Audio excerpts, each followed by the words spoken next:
Boa tarde, meu nome é Ricardo. Eu vou apresentar junto com a Ana Raquel e a Jade o nosso trabalho prático de TCPI. Para o nosso trabalho, a gente usou a planta do sistema de tanques interativos do laboratório LVAS. Essa planta ela é composta por 3 tanques, sendo um de reservatório e 2 tanques acoplados. A água sai do tanque 1 e, através da bomba 1 e da válvula de abertura 1, ela chega no tanque 2. No tanque 2, quando ela atinge uma altura mínima, ela é transferida para o tanque 3 e no tanque 3 ela retorna para o reservatório pela bomba 2 e a válvula de abertura 2. Nesse caso, as nossas variáveis controladas vão ser o nível do TQ2 e o nível do TQ3. Nossas variáveis manipuladas vão ser as aberturas da válvula FCV1 e 2.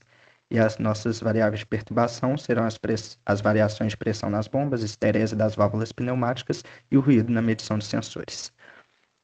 A modelagem a gente vai passar rapidamente porque não é o foco do vídeo, mas a gente utilizou uma abordagem fenomenológica, que a gente fez baseada na equação de balanço de massa, que basicamente a vazão de entrada menos a vazão de saída vai ser a variação total de massa de água dentro do tanque. E a gente chega nesse modelo que tem uma não linearidade e a partir dele nós vamos fazer uma linearização por expansão de Taylor de primeira ordem para a gente obter o comportamento da planta para pequenas variações em torno de uma condição de operação escolhida arbitrariamente. E chegamos nesse modelo linearizado. Em seguida, a gente pode ver aqui no gráfico uma comparação do modelo linear com não linear para uma variação de 5% na entrada. Então, a gente pode ver que nos gráficos o pontilhado seria o linearizado e o modelo não linear tem uma dinâmica bem similar. Para a nossa proposta de controle, a gente definiu alguns critérios de desempenho, que vai ser o erro nulo em regime permanente para entrada do tipo degrau, a rejeição de perturbações, também do tipo degrau, e um tempo de acomodação em malha fechada menor ou igual a 5 minutos. Com os critérios definidos, iremos abordar duas propostas de controlador: o regulador autoajustável, representado pelo controle adaptativo, e o controlador não lineado, baseado em compensação distribuída paralela, fundamentado em otimização robusta. Para a primeira proposta de controlador, optamos por fazer o passo a passo padrão: normalização, emparelhamento, desacoplamento, definição dos limites diante do wind-up e implementação do controlador. Para adicionar complexidade e servir como um bom baseline de comparação, utilizamos como controle o adaptativo PID. Esse controlador consegue ajustar automaticamente seus parâmetros de acordo com as mudanças nas características do processo, se destacando em relação ao PID clássico. Implementamos a normalização justificada pelas boas práticas e montamos as matrizes DE e DU a partir dos máximos erros e atuações da planta. Para o emparelhamento, avaliamos a matriz RGA das funções de transferência. Uma observação é que, como a planta é integradora, avaliá-la em regime permanente levaria seus elementos ao infinito, invalidando nossa análise. Optamos então por fazer RGA na frequência da banda de passagem e, com isso, verificamos que a melhor configuração é o pareamento diagonal. Como o emparelhamento é diagonal, o desacoplador feed-forward cancela os termos cruzados. Cada elemento de desacoplamento é o negativo da razão entre a função de transferência cruzada e a direta da mesma malha, de modo que a entrada de uma malha pré-compensa a perturbação que ela causaria na outra. Para o anti-wind-up, consideramos os limites mínimos e máximos como intervalo de abertura da válvula de 0 a 100%. Por fim, o controlador foi projetado seguindo a premissa estudada de controle adaptativo. Para a estimação dos parâmetros do modelo ao longo da execução, consideramos um modelo simples de segunda ordem. A cada coleta, montamos o regressor φ, calculamos o vetor de ganho x, atualizamos o vetor teto por mínimos quadrados recursivos e propagamos a covariância γ com o fator de esquecimento lambda.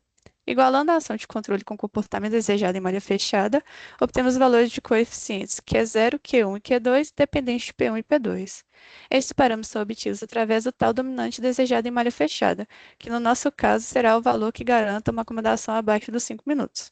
Assim, realizando o mapeamento para o tempo discreto, discreto em que o tempo de amostragem é de 5 segundos, o valor típico para o controle de plantas de nível, construímos o polinômio desejado relacionando os polos duplos desejados com P1 e P2.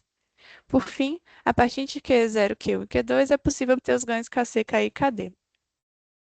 Com todos esses valores calculados, a parte de implementação é bem simples, conforme descrito no fluxograma. Resumidamente, a cada interação que a gente estima, aloca, satura e propaga os valores encontrados. Como resultado, é possível verificar que há o segmento de referência com erro nulo avaliado diferentes variações de altura entre os tanques, de forma a excitar diferentes ganhos não lineares da planta. Observa-se que os ganhos são ajustados a cada troca de referência, confirmando sua ação adaptativa frente às não linearidades. Também é visto que as ações de controle estão corretamente limitadas de acordo com a especificação do anti-wind-up.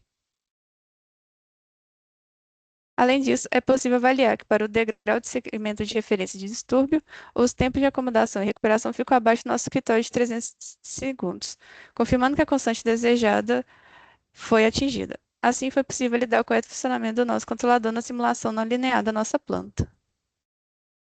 Nossa segunda estratégia de controle proposta, para fins de comparação, é um controle robusto usando otimização com modelos Takagi-Sugeno e LMIs. Modelos Takagi-Sugeno são modelos fuzzy usados como aproximadores universais. Utilizamos a técnica de não linearidade de setor para realizar a modelagem. Essa técnica consiste em encontrar um modelo formado por modelos lineares locais ponderados por funções de pertinência. Nossa função fx de t passa a ser reescrita, então, como fx igual a gx que multiplica x, em que o termo gx agrupa os termos não lineares da função. O termo gx demanda duas funções de pertinência que são definidas avaliando-se os valores máximo e mínimo de cada vértice, de modo que a função f de x pode ser escrita como uma soma convexa de modelos lineares locais. Avaliando os mínimos e máximos dos vértices, podemos calcular as funções de pertinência para cada função g de x escolhida como variável de premissa, como vemos pela fórmula. Como vimos na modelagem fenomenológica, nossa planta possui uma forte não linearidade devido ao acoplamento entre os tanques, que depende da raiz quadrada da diferença de níveis. Para isolar a não linearidade, definimos a variável de premissa z1 de x. O sistema descrito em espaço de estados feito a substituição da variável z1 pode ser visto no slide, bem como os valores de mínimo e máximo da variável avaliados dentro das restrições operacionais que definimos para os tanques. Por fim, as funções de pertinência são calculadas e o modelo é representado pelas matrizes locais A1 e A2, cada uma obtida substituindo-se Z1 por seus valores mínimo e máximo. Como vemos pelo teste realizado, em que se aplicaram diferentes degraus, o modelo TS é um modelo exato do nosso sistema não linear. Para a enunciação das restrições que consideraremos para o projeto do nosso controlador, usaremos as desigualdades matriciais lineares. Sobre as restrições, será resolvido um problema de otimização computacionalmente para a obtenção da lei de controle. Utilizamos uma lei de controle PDC que considera as mesmas funções de pertinência utilizadas no nosso modelo TS. O problema de estabilidade pode ser enunciado por LMIs para atender ao teorema de estabilidade de Lyapunov. Isso garante a estabilidade do nosso sistema controlado, contanto que as restrições sejam atendidas. Podemos definir Q e J e impor condições para o somatório duplo, para enfim projetarmos um controlador PDC estabilizante para o sistema que buscará matrizes X e YJ de forma a atender as seguintes restrições.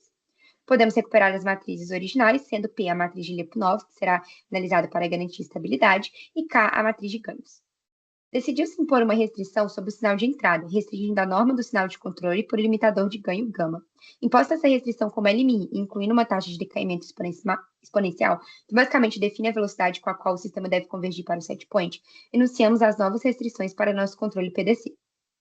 Para garantir segmento de referências do tipo degrau com erro nulo e assegurar a rejeição de distúrbios, precisamos adicionar uma ação integral ao controle.